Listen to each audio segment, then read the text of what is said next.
Okay, the cash position post-transaction is where we're going to go next. So the same moving parts are effective here, except for our working capital infusion, and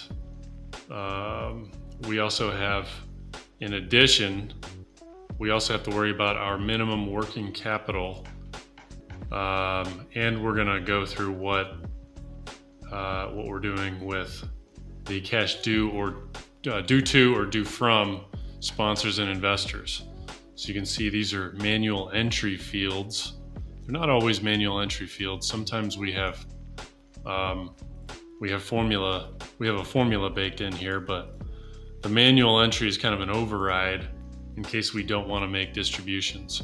So we're going to kind of go through that really quickly. Well, let's start with our rollover from month zero. So post-transaction, we're going to start with $275,000 in month one, and then our cash from operations and from investing and financing activities, that is all going to be flowing through the cash flow statement. So we've made $16,000 from operations during the month. Okay, that's net operating income. You can see the $16,000 is here. And then we have interest expense. The interest expense, taking away that, gives us net income. What we're starting with in the cash flow from operations calculation is NOI, not net income. So we're going to handle the interest expense down here in the financing section. That's more of a preference than it is a rule.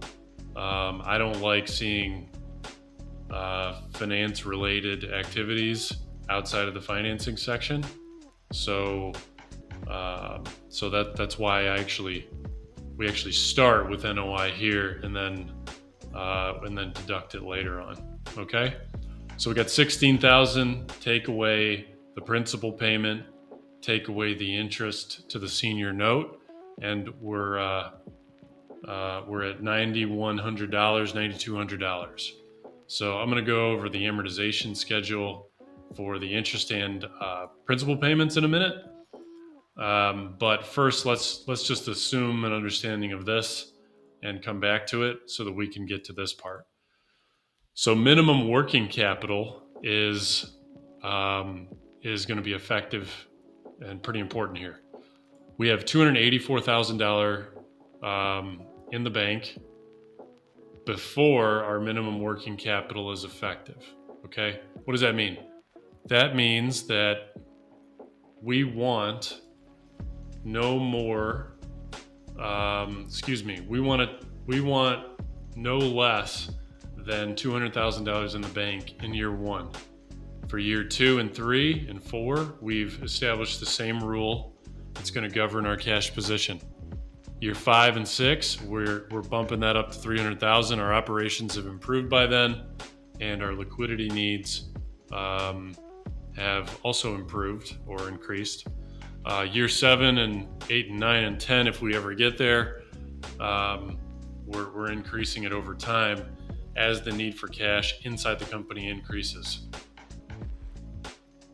Generally speaking, we want to keep a certain run rate worth of activity, worth of cash. So in this case, you can see total operating expenses. This is going to hold us over for about 3 months, right? Another way you can look at it is right here. You can look at about 4 months worth of payroll. So that's kind of what we're operating off of, is about 4 months worth of payroll and 3 months worth of total operating expenses. Okay, so that's starting us off at $200,000 minimum in the bank. So when we take away that minimum from the balance, we actually have an excess in cash of $84,000. In other words, we can do whatever we want per our own rules with this $84,000 in cash. Our debt service has been taken care of. Our cash policy has been taken care of. And We have 84,000 left. Now, if we were to bring this formula in, which we typically do have a formula for distributions to owners, we would just be distributing $84,000. What is this formula? Well, this formula is basically saying, okay, if this month, the current month, is greater than month 60, okay, what is month 60? Drivers K45.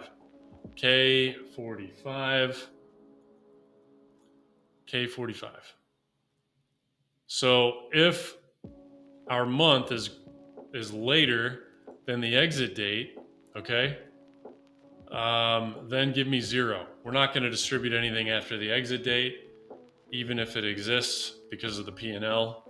The profit and loss statement is going to continue on. The business is going to continue on, but our ownership is done for. So we're not going to distribute it if it's after the exit date. But if it's before the exit date, give me this number, okay? Give me the excess cash balance, okay? So that's what's happening there. The only problem with that is that in the next month, we have a capital call. If we leave that formula in, we're going to need to come up with $2,000 to meet our cash policy, okay?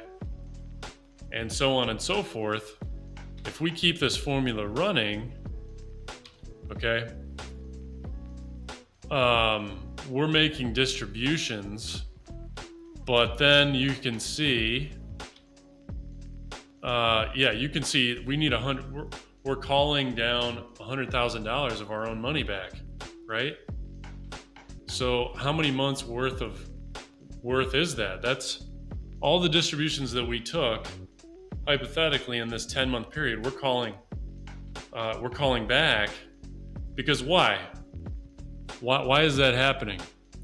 Well, something is causing our cash flow to go negative here during the period, and it's the seller note. So within 12 months, the due date of that seller note is maturing, okay? So we don't want to take all these distributions, you see. We don't want to take all these distributions. Okay, we're going to zero these formulas out.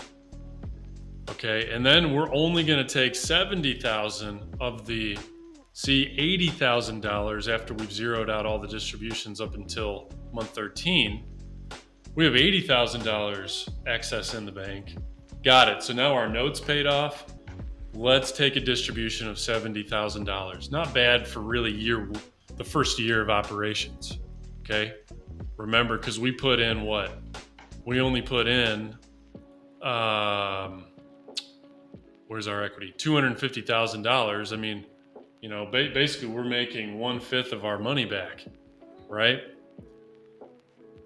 So, you know, not a bad year all in all. And then we're doing the same thing in the forward months, because we only have 91,000 because of that liquidity event. Not a liquidity event. You can see here we're making discretionary pay downs of the senior note. We want to get rid of that senior note, okay, as quickly as possible, because it's risk. It equates to risk. We want to get rid of it, and so because we're doing that to the tune of $100,000 in year 2, we are making the decision not to take distributions of 180.